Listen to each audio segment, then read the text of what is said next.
السلام عليكم ورحمة الله وبركاته. ازيكم يا حبايبي؟ عاملين ايه؟ يا رب تكونوا بخير جميعا.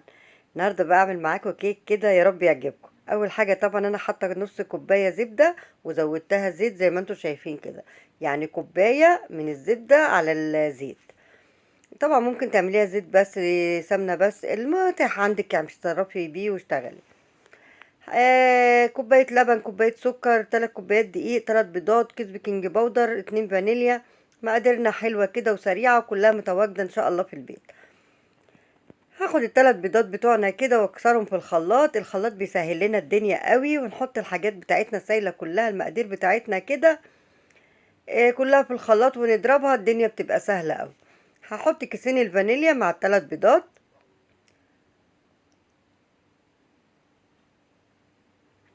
هديهم ضربة كده سريعة عشان ريحة البيض الأول.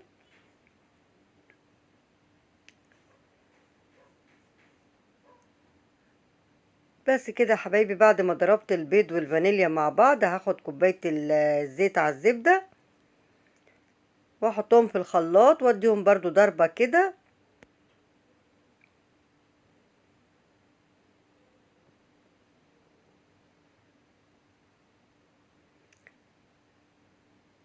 بس هنا بعد ما ضربنا الزيت والزبدة والبيض والفانيليا كده مع بعض، احنا ممكن نحط الحاجة كلها مرة واحدة كده، كل السوائل بتاعتنا مرة واحدة ونضربها. انا بس عشان اوريكم ان انا حطيت ايه في الخلاط، حاجة حاجة كده. حطيت زي كوباية السكر، وادي كوباية اللبن، وهضربهم بقى كلهم كده ضربة سريعة في الخلاط. انا بصراحة بقى بحب الكيكة مسكرة شوية، وولادي برضو بيحبوا الحاجة مسكرة شوية. فبعد ما ضربت الخليط بتاعي كله كده، هديله ربع كوباية سكر، يعني حبة صغيرين كده زيادة يعلوا التست بتاع السكر شوية. يعني احنا دايما السكريات عندنا زيادة مع انها غلط وكل حاجة، بس يعني ايه، احنا بنحب الحاجة المسكرة. بس كده يا حبايبي، اهو جبت السكر وخدت منه بص ربع كوباية. لكن هو المقدار الحلو المظبوط كوباية سكر مع المقادير بتاعتنا كل الكوبايات زي بعض كده. اللبن والسمنة والسكر كله مقادير واحدة، كله كوباية. بس هنا يا حبايبي، ده بشر برتقان عندي في الفريزر، طلعت حبة كده ورحت حطاهم.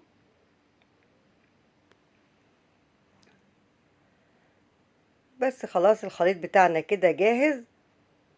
نبعد بقى الخلاط ونقرب البولة بتاعتنا ونفضي الخليط اللي احنا عملناه ده. كل السوائل بتاعتنا اهي في قلب البولة. ننضف بقى مكان الخلاط كده وننضف الدنيا حوالينا. بس ادي الخليط وجماله، بص الخليط جميل ازاي وفاتح حلو، لونه حلو قوي. انا بحب الكيكه اللي تطلع فاتحه كده. جبت الصفايه بقى او المنخول اللي هتصفي فيه، اللي هتنخلي فيه الدقيق. حطيت كيس بيكنج باودر، وهحط كوبايه دقيق كده وانخلهم مع بعض.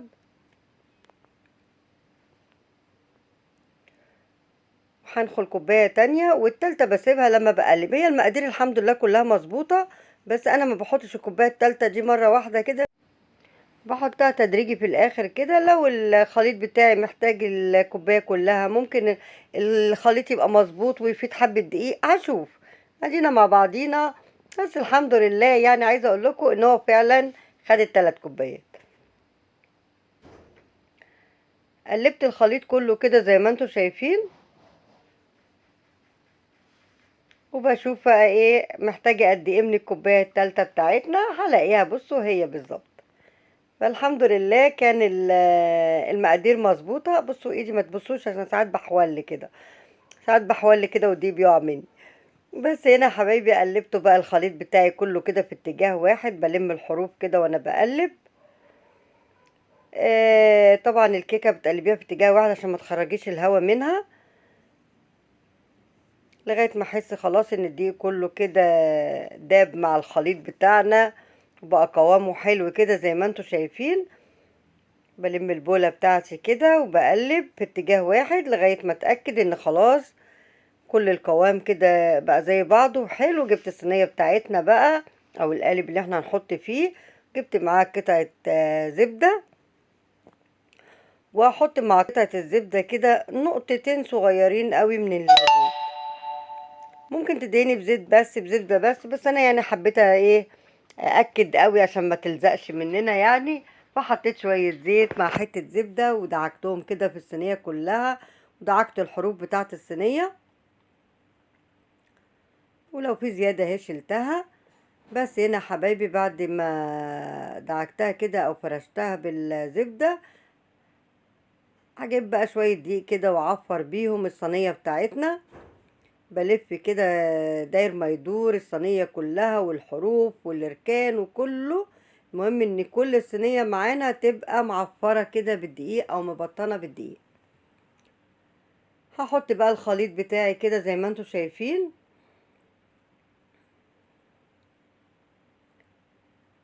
الاسباتيولا دي اختراع جميل والله، يعني انا بشكر اللي عمل الاسباتيولا دي. بتخلي لك الطبق او البوله اللي انت شغاله فيها كده ما فيهاش اي حاجه. انا هرجع واخد كل اللي في البوله ده بالاسباتيولا. وفردنا بقى الكيكه بتاعتنا كده، وخدنا اللي في البوله بتاعتنا اللي فاضل، وجبنا بقى فوطه كده جميله رحنا ماسحين بيها حروف الصينيه ومنضفين حوالينا. وكده صينيه الكيك بتاعتنا جاهزه. اديها خبطتين بقى كده عشان لو فيها اي فقاقيع هوا كده تخرج، وندخلها الفرن على درجة حرارة 180، ونكون مسخنين الفرن شوية. بعد شوية كده بقى، بعد ربع ساعة بالظبط نبص عليها، ما نفتحش والفرن أول ما نحط الصينية كده نقول نتفرج عليها، لأ، لازم يكون عدى عليها ربع ساعة. هي بالظبط هنا قعدت 25 دقيقة في الفرن. خرجت الصينية بتاعتي، بتأكد ان الحروف بتاعتها مش لازقة زي ما انتوا شايفين كده. هجيب بقى السرفيس اللي هفضي عليه الكيكة. جبنا الفوطة الحلوة بتاعتنا ديت عشان الصينية سخنة جدا، ورحت قلبة الصينية كلها زي ما انتوا شايفين. وكان المفروض اسيبها تهدى شوية، بس انا بقى طبعا ايه، خلاص الريحة جننتني وعايزة اكل من الكيكة، ما انا قايمة من النوم عايزة اكل كيك. بقطع بقى بالسكينة كده طرنشات حسب المقاس اللي انت عايزاه. بصوا المنظر والجمال، بصوا السخونية. الدخان خارج منها لسه سخنة مولعة. الكيكه بتاعتنا فعلا كانت جميله النهارده، وريحتها بقى يعني ما اقولكوش، وريحه الفرن كانت، وقلب الكيكه كده، يعني الشقه كلها بقى ريحتها حلوه بصراحه. قطعت الكيكه بتاعتي كده، والنبي بقى يعني صينيه الكيكه دي ما تستاهلش كوبايه شاي كده جنب الكيك. بصوا الكيكه وجمالها. طبعا انا حاطه المقادير كلها في صينيه كبيره، لو انتوا عايزينها اعلى من كده الصينيه بتصغر شويه، لكن انا بصراحه ما بحبش الكيكه عاليه قوي. فعلا كانت جميله جدا، انا حاسه ان يعني علوها كده مناسب قوي. عايزين تعلوها فعلا شوية حطوها في صينية اصغر. بصوا الكيكة، بصوا جمالها، سخنة جدا، ريحتها حلوة قوي، لونها حلو قوي والله، الكاميرا فعلا ظلماها يعني. احلى صينية كيكة مع احلى كوباية شاي بقى كده بلبن، او شاي سادة بقى كده، شاي احمر. بصوا يعني ابداعوا بقى في الكيكة ديت مع حاجة تشربوها معاها كده، كوباية عصير. انا كده هعمل كوباية شاي كده معاكم واكمل تقطيع صينية الكيكة. ويا رب يعجبكم الفيديو بتاعي النهاردة، ويا رب ما اكونش طولت عليكم. بصوا بقطع الكيكة، انا بسيبها مقطعة لولادي بقى كده عشان ايه، ياخدوا الحتة على طول مقطوعة كده، ما يبهدلوش الدنيا وما بيقطعوها. بلفها بستريتش وبحطها لهم كده، بتقعد بقى لغاية ما تخلص. هي ما قعدتش فعلا، يعني انا عايزة اقول لكم ان هي فعلا ما قعدتش. بصوا، ما تستاهلش بقى كوباية الشاي الجميلة ديت. ده بقى كده كان نهاية الفيديو بتاعي، يا رب يكون عجبكم، يا رب ما كنتش طولت عليكم. ولو عجبكم الفيديو ما تنسونيش باللايك الحلو والسبسكرايب، والكومنت الحلو بتاعكم بيساعدني، وهستنى رأيكم في التعليقات. واشوفكم في فيديو جديد. بصوا بوريكم الفوطة اللي انا جايباها دي، بصوا زي الزبدة والله، فعلا فوطة جميلة جدا. فوطة المطبخ دي جميلة. اعمل بقى كوباية الشاي كده بسرعة، اتفضلوا معايا كوباية الشاي دي والله، تعالوا اشربوا معايا شاي وكيك.